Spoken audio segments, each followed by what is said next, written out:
subscribe and click the bell icon to turn on notifications. Hi everyone!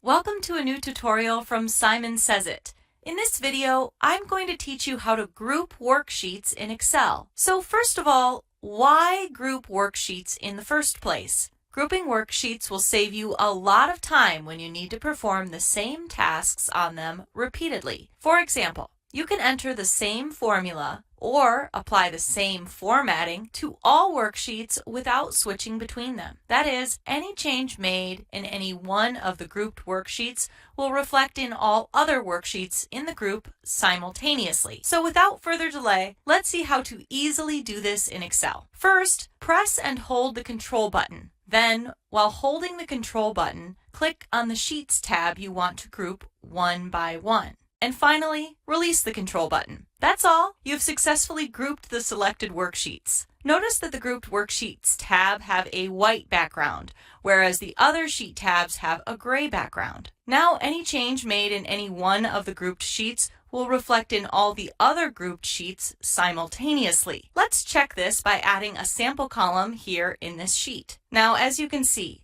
the same column appears in other grouped sheets as well. Next, I'll show you how to group all worksheets in one go. This will come in handy when you have more than 5 sheets in your workbook and grouping them one by one becomes clumsy. Just right-click on any sheet tab and click on the Select All Sheets option from the menu. That's all. Now all your worksheets are grouped together.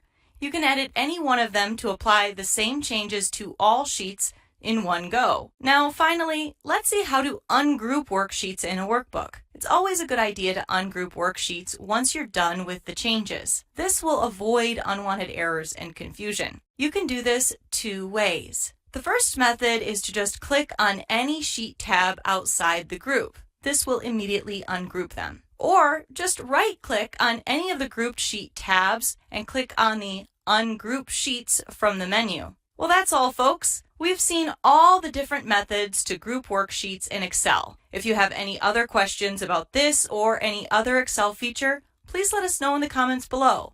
We're always happy to help. If you need more high-quality Excel guides, please check out our free Excel Resources Center in the description below. Thank you. If you're not a subscriber, click down below to subscribe so you get notified about similar videos we upload. To see the full blog article that this video came from, please click over there.